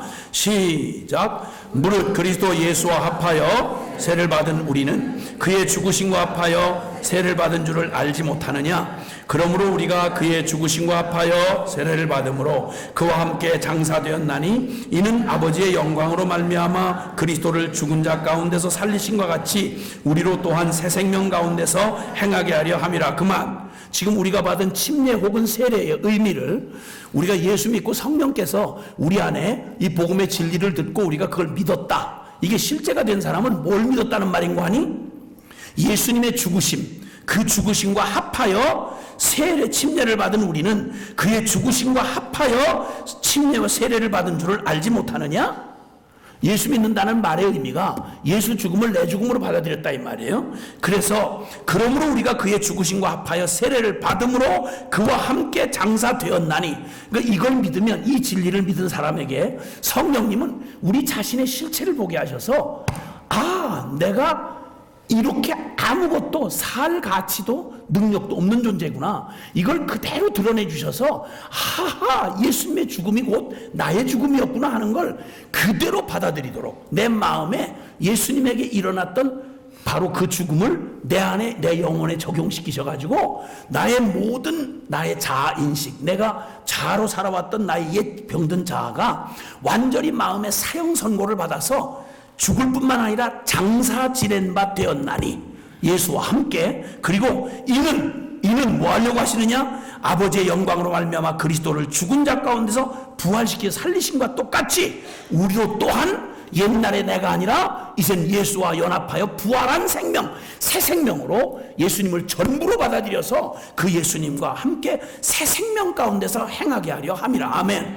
이걸 제대로 성령께서 깨닫게 하시고 책망하고 회개하게 하셔서 이 진리를 믿게 하심으로 예수님 영접하고 십자가를 통과한 다음 이제는 내가 아니요 오직 내 안에 그리스도가 사시게 됐습니다 하는 걸, 내 안에 이미 믿게 된 걸 모든 성도들 앞에서 침례를 받음으로, 세례를 받음으로, 물 아래 잠김으로 내 안에 일어난 영적인 그 일을 이제 공적으로 의식을 통해서 신앙 고백을 확증하는, 그게 침례식이고 세례식 아니겠어요? 응? 아멘. 그 일 아니었냐 이거예요. 묻고, 만일 우리가 그의 죽으심과 같은 모양으로 연합한 자가 되었으면 또한 그의 부활과 같은 모양으로 연합한 자도 되리라. 자, 이 일이 일어난 이를 6절과 7절이 말해주고 있어요. 시작. 우리가 알거니와 우리 옛사람이 예수와 함께 십자가에 못 박힌 것은 죄의 몸이 죽어 다시는 우리가 죄에게 종노릇하지 아니하려 함이니 이는 죽은 자가 죄에서 벗어나 의롭다 하심을 얻었음이니라. 아멘. 주목해서 보세요. 우리가 알거니와, 이미 너무도 분명한 사실이거니와, 우리 옛사람이, 여기 우리 옛 죄가 죽었다 이렇게 말하잖아요. 우리는 죄만 처리된 줄 알았는데 놀랍게 주님이 십자가에서 처리한 건 우리의 죄와 우리 옛사람을 함께 처리해 버리신 거예요. 우리의 옛사람이 예수와 함께 십자가에 못 박힌 것은, 그 이유는 죄의 몸이 죽어 죄를 생성할 수밖에 없었던 우리의 옛 자아, 우리의 육에 속했던 우리의 옛 자아, 나 하고 살아가던 바로 이 옛 자아, 죄의 몸이 죽어 다시는 우리가 죄에게 종노릇하지 아니하려 함이니 이는 죽은 자가 죄에서 벗어나 의롭다 하심을 얻었음이니라. 아멘. 이 영원 불변의 역사적 객관적 실제 사건이 이제 성령이 그 실제 2000년 전 이루어진 사건을 우리 영에 적용시키셔서 우리의 영혼을 지으신 분이기 때문에 성령님이 우리의 영혼을 가장 잘 아세요. 우리의 영혼에 가장 딱 맞고, 그 성령이 우리가 귀로 듣는 진리하고요, 성령이 우리의 영혼에 감동을 하시면 말이죠, 우리 영혼을 창조하신 분이기 때문에 성령이 내 영에 말씀하시면 그대로 그냥 갔다가 그냥 실제가 돼버리는 거예요. 아멘. 그래서 성령이 우리의 영혼에 말씀하셔서, 아, 예수 죽음이 내 죽음이구나, 그리고 예수 안에서 나는 함께 부활하여서 내가 사는 거 아니요 내 안에 그리스도가 사는 거구나 하는 이 역사적 객관적 실제 사건을 나의 주관적인 사건으로 믿어지게 하시는 걸 성령이 그렇게 하신단 말이에요. 아멘. 자, 그렇게 하고 나면 그 진리를 믿는 사람이 믿음으로 산다는 말이 무슨 의미냐, 여기 한번 보면 10절 11절 한번 보세요. 시작. 그가 죽으심은 죄에 대하여 단번에 죽으심이요 그가 살아계심은 하나님께 대하여 살아계심이니 이와 같이 너희도 너희 자신을 죄에 대하여는 죽은 자요 그리스도 예수 안에서 하나님께 대하여는 살아있는 자로 여길지어다. 아멘. 그러니까 우리의 믿음은 향방 없는 믿음이 아니고요, 진리를 믿는 믿음이에요. 그래서 예수님이 내 이름으로 이루어내신 모든 일을 사실로 받아들여서, 그가 죽으심은, 예수님이 죽으심은 죄에 대하여 단번에 죽으심이요 그가 살아계심은 하나님께 대하여 살아계심이니 이와 같이 진리가 이러하니까 너희도 이제는 속지 말고 너희의 옛 병든 자아에 하나님 없이 태어나서 익숙하게 내 관성, 이 육적 관성으로 이 익숙해진 지식을 따라 살지 말고 진리를 발견하고 나면 이제 그 속았던 내 병든 자아에 대한 지식을 갖다 폐기 처분하고 십자가에 그냥 밑에다 내다 버리고 죽음으로 던져버리고, 이와 같이 너희도 너희 자신을 죄에 대하여는 죽은 자요 하나님 그리스도 예수 안에서 하나님에 대하여는 산 자로 여길지어다. 아멘. 그러니까 이제 이 진리를 받고 나면, 그러면 그 다음에 자연스럽게 이 믿음이 뭘로 드러나냐면 구원의 이 확신으로 끝나는 게 아니고요, 내 안에 주님이 이 놀라운 일을 이루셨구나 이렇게 되면 얼른 사실 인식이 분명히 되고 나면 그 다음에 그럼 내 손도 발도 내 모든 삶도 이거 다 주님 거네, 주님이 다 주인 되셨네, 이렇게 되는 거예요. 아멘. 그러니까 곧바로 이어서 12절부터 13절 한번 보세요. 한번 보시라고. 이 일이 여러분에게 일어났는지를 한번 보시라는 거예요. 시작. 그러므로 너희가 죄에 너희 죽을 몸에 지배하지 못하게 하여 몸의 사욕을 순종하지 말고, 또한 너희 지체를 불의의 무기로 죄에게 내주지 말고 너희 자신을 죽은 자 가운데서 다시 살아난 자 같이 하나님께 드리며 너희 지체를 의의 무기로 하나님께 드리라. 아멘. 아멘. 이제는 너희가 죽었다가 산 자처럼 이제는 너희의 온 몸을, 너희의 모든 삶의 주권을 주님 앞에 죽었다가 다시 산 자처럼 주님 앞에 드리고, 옛날 너희가 병든 자아인 줄 알고 죄에게 너희 자신을 맡겨가지고 죄가 시키는 대로 욕심 따라 살았다면 그와 똑같은 믿음으로 동일하게 너는 그것에 대해서 죽고 다시 산 이 진리를 믿는다면 너희 자신을 그때는 죄에게 드려서 죄의 무기로 쓰임받았지만 지금은 의의 주님에게 드려서 의의 무기로 쓰임을 받아라. 아멘. 혼돈할 것 없이 그렇게 살아라는 거예요. 그래서 늘 이게 현실이 익숙한 우리의 관습이 우리를 자꾸 속일 때마다 너희는 죄에 대하여는 죽은 자요 하나님께 대하여는 산 자로 여길지어다.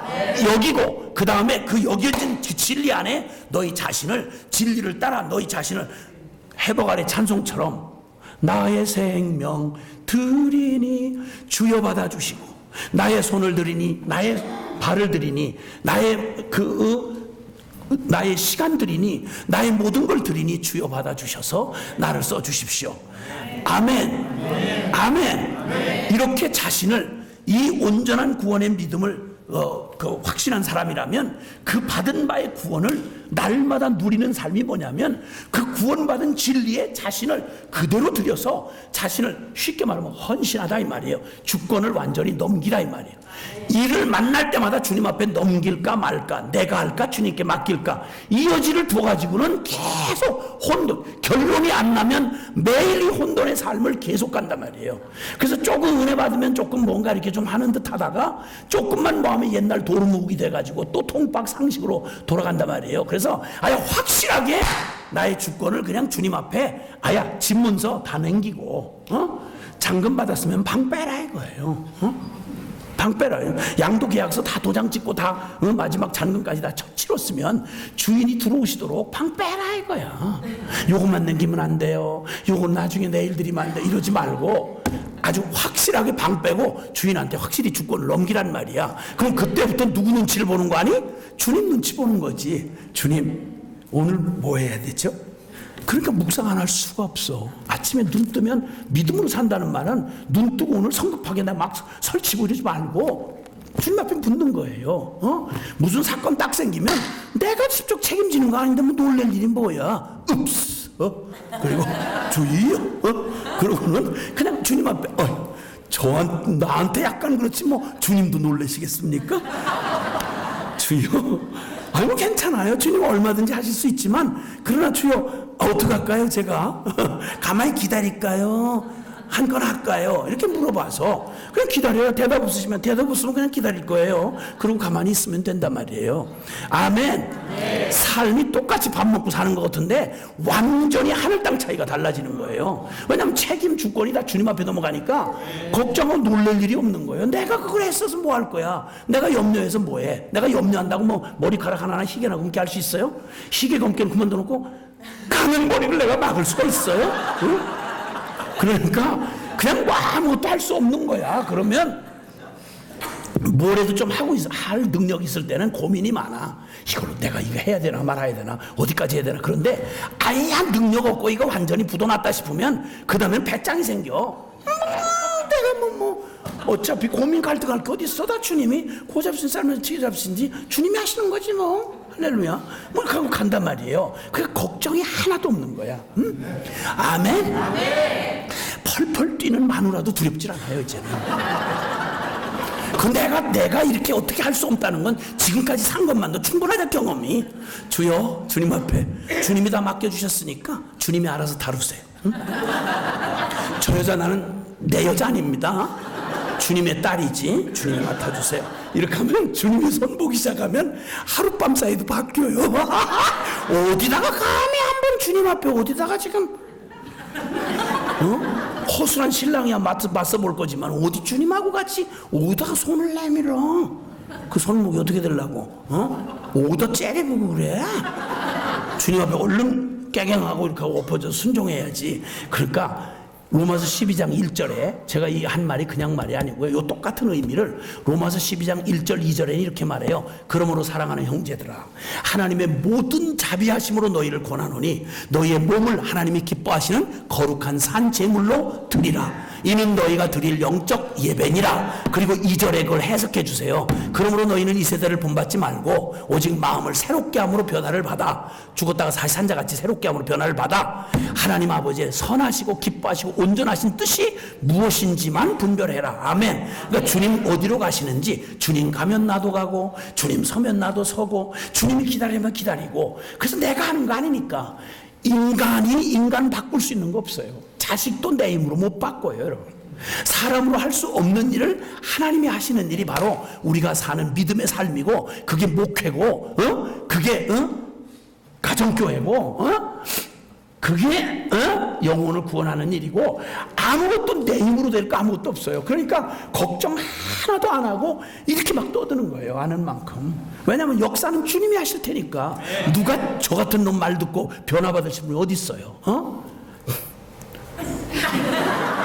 안 변해요. 여러분 안 변해요. 안 변해. 그런데 주님이 감당 못 하시겠어요? 주님이 한순간에 주님 코 한번 비틀으시면 이 성경에 재밌는 말이 있어요. 코를 비틀면 피가 나오느니라 그런 말이 있어. 주님이 코 그러면 얼른 엎어져야지. 그걸 포피 날 때까지 기다려야 되겠어요? 성경에 재밌는 얘기 많아요. 참 많아요. 성경 얼마 재밌는지 몰라.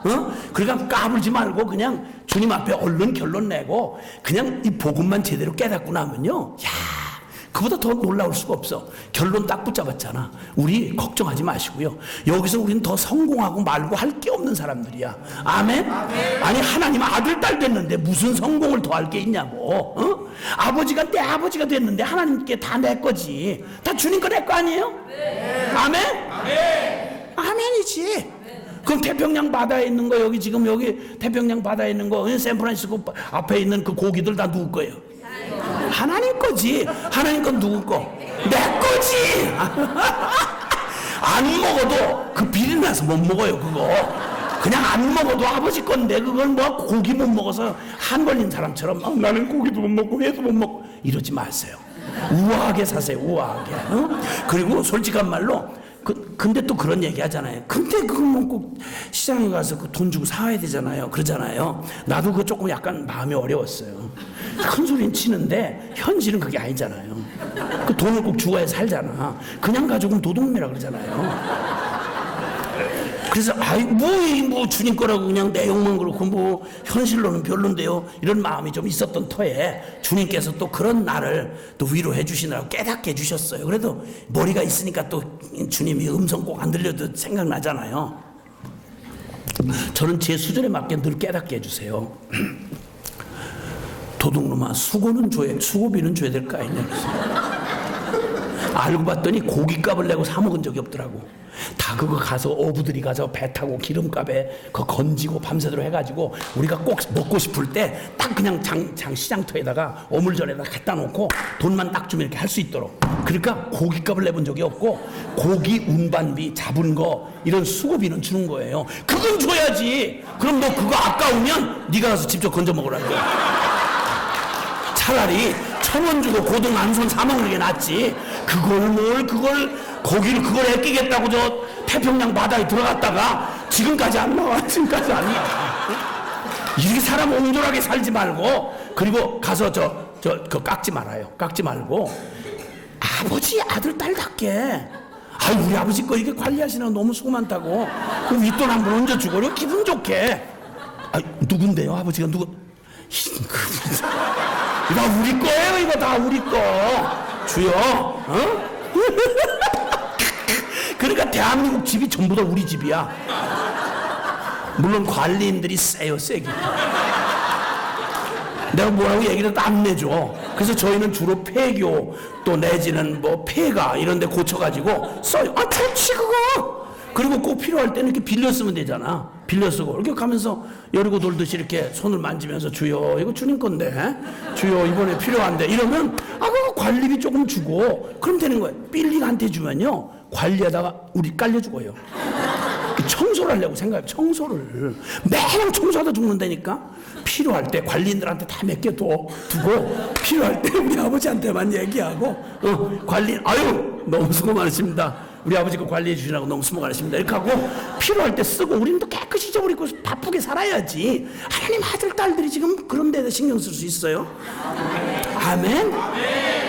비행기 그거 주시면 어떡해. 관리비 기름값 조금 이렇게 좀 수고비들 얹어주고 한 돈 100만 원 주고 한국 왔다 갔다 하는 게 낫지. 어디 그 거마한 보잉 거기다 에어버스 그런 걸 집안에 갖다 놓고 그거 어떡할 거야 그거. 그걸 어떡할 거야 그거. 주여. 그러니까 이게 공허하게 들리세요? 사실이잖아. 믿음으로 사는 거예요. 그래서 이제 나머지 세상은 다 돌아가도록 돼 있어요. 그냥 두어도 신경 안 써도. 그러니까 뭐 땅값 올라간다, 뭐 트럼프가 되냐 안 되냐 너무 신경 쓰지 마시고 그냥 될 때 다 되고 또 내려갈 때 내려가고 그래요. 그러니까 우리의 관심은 오늘 여기 뭐에 지금 꽂혀야 되는 거 아니. 마지막 이 모든 상황, 혼란스럽고 막 이런 상황 속에서 주님은 오늘 여기 이 역사를 무엇을 위해서 역사를 진행하시는가. 그 결론이 요한계시록에 쭉 얘기하다가 결론이 요한계시록 22장 마지막 절에 주님이 얘기해요. 이 모든 일을 증언하시니까 가라사대 내가 진실로 속히 오리라. 아멘. 여러분, 사실 모든 역사의 숙제, 우리가 묻고 싶은 모든 질문, 그것의 해답은 예수님 오시면 끝나요. 아멘. 모든 불의와 불법과 악행 이거 예수님 오시면 끝나요. 아멘. 이 모든 슬픔과 눈물과 그 수고와 그 말할 수 없는 불안미 이거 예수님 오시면 끝나요. 아멘. 우리 모든 갈등 고민 예수님 오시면 끝나요. 아멘. 일제 36년만 시달리다가도 해방의 그날을 그토록 기다렸어요. 해방의 그날을. 민족 시인이 그날을 기다리면서 시인 그날이 오면이라는 시가 있어요. 그날이 오면 해방할 그날이야. 그날이 오량이면, 그날이 오라면 저 응? 삼각산이 일어나 덩실덩실 춤을 추고 저 한강물이 용솟음 쳐서 막 경랑을 일으킬 그 기쁜 날이 올 양이면 나는 밤하늘이라는 까마귀같이 종로의 저 종인경을 머리로 그 때릴 채가 없으면 머리로 들이받아 이 기쁨의 소리를 내가 울리겠다.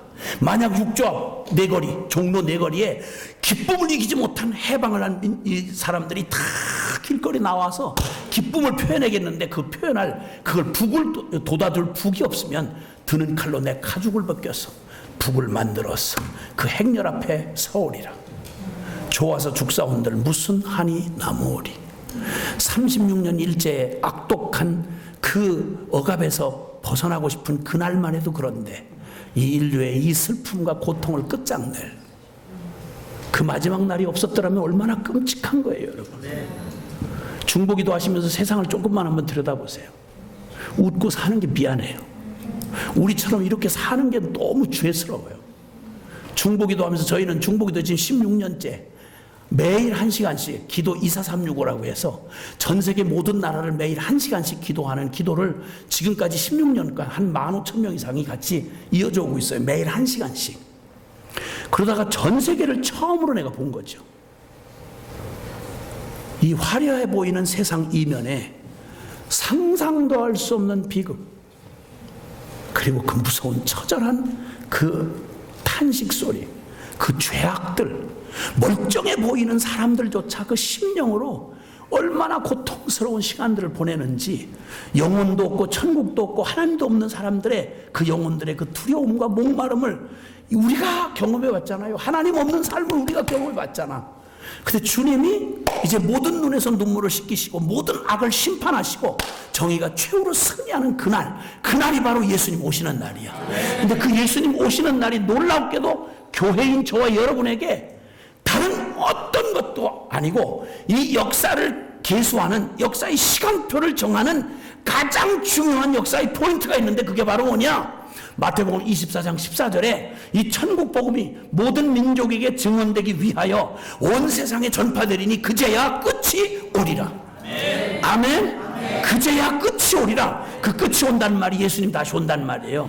이 모든 내용의 결론을 다 듣고 난 반모섬의 요한이 이 계시를 요한계시록의 그 멋진 하늘의 보좌의 그 보좌의 영광, 주님이 온 땅을 통치하고 계시는 그 놀라운 확신, 그리고 그 악한 세력의 그 악독한 세력의 그 궁극적인 심판, 그리고 그 속에 남겨진 자들 거룩한 신부로 주님이 정결하게 하셔서 교회 성도들에게 왜 우리에게 고난을 허락하시는가, 왜 이 땅에서 우리가 이렇게 도사를 양처럼 여김을 받도록 이렇게 두시는가, 왜 연약함 가운데 두시는가, 다른 게 아니라 주님 신랑 되신 예수 오시는 날에 우리의 영혼이 육의 모든 정욕과 이 세상의 그 끈끈한 것 다 제해버리시고 우리를 순결한 영으로 신부로, 거룩한 신부로 삼으셔서 주님의 몸된 교회가 하나님의 나라 영원한 천국에 전혀 부끄럽지 않은 아름다운 영혼들로 주님이 정결하게 세우시기 위하여 때때로 눈물도 허락하시고 고통도 허락하시고 이 땅에 있는 모든 썩어지고 허망한 것들에 마음 뺏겼던 우리의 부정한 창녀 같은 마음을 주님이 정결한 신부의 영성으로 회복시키셔서 오직 다시 오시는 신랑을 기다리는 순결한 신부된 교회로 만들어 가시는 역사의 한 축이 있고, 그리고 이 우리를 그렇게 만드시는 그것과 동일하게 비례로 이 역사를 위한 악을 악으로 드러내게 하시고 마지막 심판날을 위해 준비하고 계시다가 때가 차면 하나님의 거룩한 위엄으로 이 마지막 이 땅을 심판하시는 위대한 심판이 이루어지려면 구원받아야 할 이 복음이 온 땅에 증거되고, 거기 이 계시록에 있는 7장에 있는 말씀처럼 이마에 인을 치시는 하나님의 거룩한 소유된 주의 백성들에게 하나님 거라고 하는 인을 치시는 역사가 심판 전에 먼저 일어나요. 그래야만 심판 속에 자기 백성이 같이 심판 속에 떠밀려가면 안 되니까 절대 심판하는 사람이 천사가 실수하지 않도록 하나님의 거룩한 백성들을 정확하게 주님의 그 이마에 소유 인을 치시고, 그런 다음 다 인을 치고 빠짐없이, 그리고 온 나라와 족속과 백성 가운데 흰옷 입은 무리들이 주님 앞에 서서 구원의 노래를 부르는 사람들을 준비한 다음에 그리고 이 땅에 심판을 집행하기 시작하는 거예요. 그러니까 이 땅의 마지막 때가 돼서 지금 하나님의 교회의 거룩함을 회복하시느라고 우리의 꾸며지고 가리워졌던 우리의 내면의 실체를, 실망스럽지만 미국 교회도 그렇고 한국 교회도 그렇고 지금 비참한 실상들이 다 드러났어요. 교회가 교회답지 못한 모든 것들이 지금 그냥 너무 역겨울 만큼 드러나고 있어요. 이건 한편 하나님이 심판을 준비하시는 거예요. 그래서 우리에게서 없어야 할 부정한 것들을 제하시고 하나님의 준비된 하나님의 백성들, 저와 여러분을 순결한 신부된, 그리스도의 신부된 영성으로 거룩하고 순결한 신부 만드시려고 여러분에게 다 설명되지 않은 아픔을, 그리고 연약함을, 실패를, 고통을, 교회가 주님이 사랑하시는데 왜 이렇게 잠잠히 계시고 이 고난 중에 내놓으실까? 교회는 그 시련의 불길이 거세면 거셀수록 교회는 가장 하나님의 교회답게 거룩해졌어요. 주님은 이 모든 걸 통해서 가장 역사의 관심이 바로 뭐냐면 하나님의 사랑받는 교회를, 신부된 교회를 거룩하게 준비하시는 거예요. 이 준비가 끝나면 이 교회를 통해서 이 준비하는 동시에 수많은 영혼들에게 복음 전해지게 하시고, 그리고 그 영광이 되어지고 나면, 그러면 심판의 그날은 우리가 계수하는 날처럼 언제나 올까? 아니요, 곧 임해요. 순식간에 임해요. 그러니까 그 바벨론의 음녀, 바벨론이 무너지는 얘기는 막 마지막 아마겟돈이니 뭐냐는 여러 가지 무섭다는 얘기 있잖아요. 무섭다고 하셨다는 얘기 있잖아요. 그 얘기의 내용을 잘 보시라고. 준비는 어마어마하게 해서 하나님의 백성과 하나님의 예루살렘 성을 그냥 다 집어삼킬 것처럼 얘기해요. 근데 그 뒤에 전쟁했다는 말이 있어요, 없어요? 없어요. 준비하고 폼을 있는 대로 잡다가 마지막 순간에 하루아침에 그냥 과정도 없이 무너졌도다 나오는 하나님이 하시는 일이에요. 여러분, 갑자기 겨울을 봄으로 바꾸실 수 있는 분이에요. 그 어마어마한 폭풍을 한순간에 잠재우실 수 있는 주님이에요. 사망을 부활로 바꾸실 수 있는 주님이에요. 그 주님이 저와 여러분에게 마지막 맡긴 이 마지막 사명, 주님 다시 오실 길을 기다리는 우리에게 주님은 소망을 하늘에 둔 사람들이 할 일은 다른 거 없어요. 빨리 선교가 끝이 나야 돼요. 선교 완성이 이루어져야 돼요. 그러면 주님께서 그분의 권능으로 일하셔서 130년 전 이 소망 없던 한국 땅에 찾아와서 저와 여러분이 오늘 그 열매가 돼요. 오늘 여기 앉아 있잖아요. 그리고 이제 우리는 또다시 그 옛날 이 땅에서 순종하고 갔던 사람들처럼 우리 중에 또 주님 앞에서 순종하고 일어서서 이제 우리의 기도가 주님의 이 마지막 끝에 내가 진실로 속히 가리라 라고 신랑이 얘기하면 그 신랑이 전부가 된 신부의 대답은 뻔해요. 한마디예요. 아멘. 주 예수여 어서 오시옵소서. 어서 오시옵소서. 주여 반갑긴 한데 올라면 좀 일찍 오시든지. 이번에 어렵게 이번에 시민권 땄는데 이번에 간신히 결혼해서 이제 진짜 지금 한 달밖에 안 되는데 오늘 밤 오신다고 하면 진짜 뭐 주님이 시킨 건 아니지만 그 시기가 너무 안 좋아요. 주여 이렇게 말하면 이 끝 제대로 본 거 아니에요. 결론 제대로 안 낸 거야. 주님이 얘기하시면 오늘 밤이라도 내가 진실로 난 너 때문에 내 마음이 닳아서 견딜 수가 없다. 내일 아침까지 기다릴 수가 없다. 오늘 밤 해지기 전에 내가 너에게 달려가겠다. 이러면 언제라도 아멘 주 예수여 어서 오시옵소서. 아멘 주 예수여 어서 오시옵소서. 이 소망이 여러분 안에, 여러분 영혼 안에 늘 현재형으로 늘 충만하셔야 된다 이 말이에요. 아멘. 자다가 아무 생각 없이 잠꼬대 하다가도 콕지는 어머 예수님 이렇게 대답해야 된다. 딴 얘기하지 말고 주님 아무리 세상 없이 내가 성공 가도를 달리고 어마어마한 꿈결 같은 그 엄청난 일이 내가 벌어져서 온 세상에 뭐 MTS인지 BTS인지 뭔가 난리를 치고 그 세상 난리를 치는 가만히 무대에서 그러고 있는 동안에 음성이 들려오기를 내가 진실로 속히 가리라. 이제는 내가 오늘 지금 가리라. 이러면 무대 공연 딱 멈추고 아멘 주 예수여. 청중들 생각하지 말고 아멘 주 예수여 어서 오시옵소서. 지금 뭐가 남아서 아멘을 이렇게 안 하시고 지금 무슨 생각을 하고 이 얘기를 이렇게까지 하는데 무슨 생각을 하시는 거예요? 6시가 넘었다고? 알아요. 나도 보고 있다고. 여기 6시 6분이라고 지금 6분. 주여. 그쵸? 네. 아니 저기 뭐야, 요 한 페이지만 뭐 읽어도 돼요? 될까요? 지금 안 돼요? 지금 맞춰야 돼요? 한 페이지만 내가 이렇게. 요건 또 들려주고 싶었는데, 우리 한국 땅에 왔던 선교사 얘기예요. 그가 보낸 편지, 짧은 편지 하나 읽어보려고 그래요. 이런 주님의 나라를 사모하던 사람들의 가슴에 어떻게 국적을 넘어서, 어떻게 시대를 넘어서 동일한 마음이 주어질까, 그런 얘기예요. 1908년 26세로 순교한 루비 캔드릭이라고 하는 미국 출신 처녀 선교사가 미국에 있는 부모님께 보낸 마지막 편지예요. 1년을 못 살았어요. 이곳에 오기 전 집들에 심었던 꽃들이 활짝 피었다는 소식을 듣고 온종일 집 생각만 했어요. 욕심쟁이 수지가 그 씨앗을 받아 동네 사람에게 나누어 주다니 정말 대견해요. 내년 봄이 되면 우리 동네는 온통 제가 심은 노란 꽃으로 덮이겠군요. 아버지, 어머니, 이곳 조선은 참으로 아름다운 땅이에요. 이 사람들은 모두 하나님을 닮은 것 같아요. 선한 마음과 복음에 대한 열정으로 보아 몇십 년이 지나면 아마 이곳은 예수님 사랑이 넘칠 것 같아요. 복음을 들으려고 20km를 맨발로 걸어오는 아이들을 보았을 때 그들을 사로잡은 하나님 사랑에 제가 오히려 큰 위로를 받아요. 그러나 한편에서는 탄압이 점점 심해지고 있어요. 그저께는 예수님을 영접한 지 일주일도 안 된 조선 사람 서너 명 성도가 끌려가 순교했고, 토마스 선교사와 제임스 선교사도 순교했어요. 선교 본부에서는 철수하라는 지시가 있었지만 아직도 대부분 선교사는 그들이 전도한 조선인들과 숨어서 예배를 드리고 있어요. 그들은 모두 순교할 작정인가 봅니다. 오늘 밤은 유난히도 고향으로 돌아가고 싶어요. 외국인을 죽이고 기독교를 증오한다는 조선 사람들 소문 때문에 부둣가에서 저를 끝까지 말리시던 어머니 얼굴이 자꾸 제 눈앞에 어른거려요. 아버지, 어머니, 어쩌면 이 편지가 마지막이 될지 몰라요.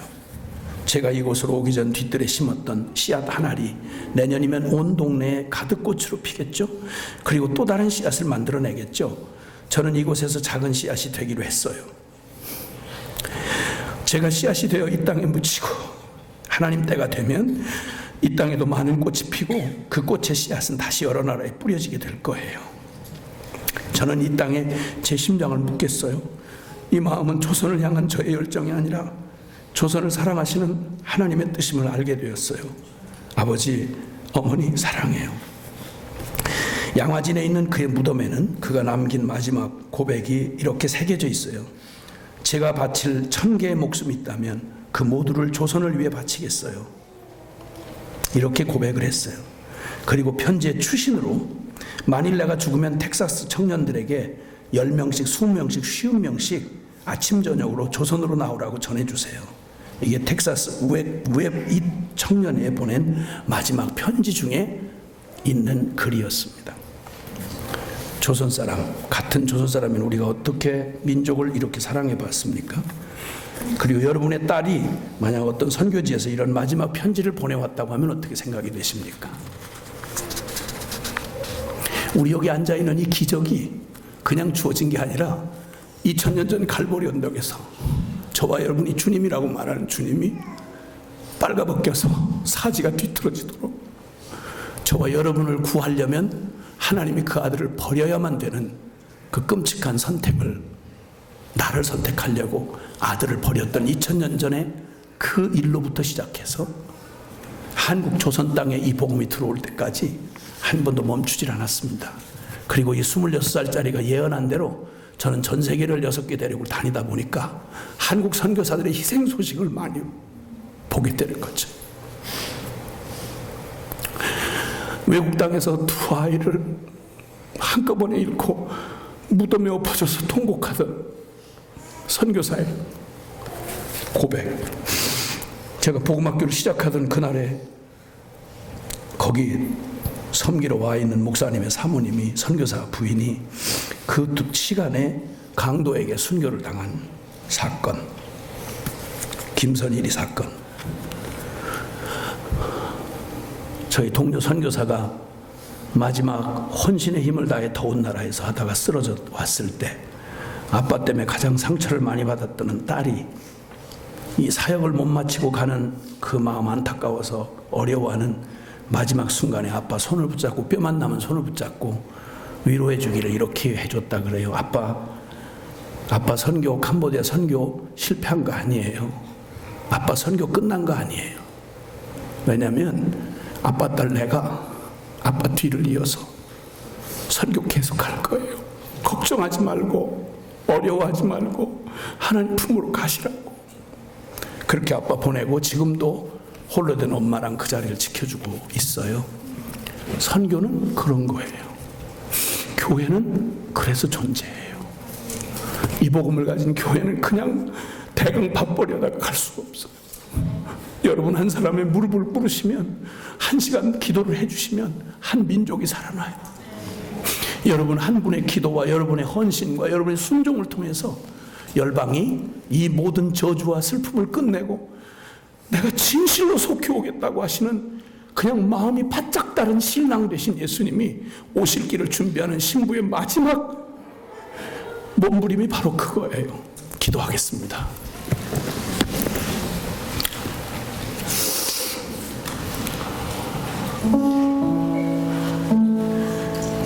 초대교회 교인들은 인사가 마라나타였어요.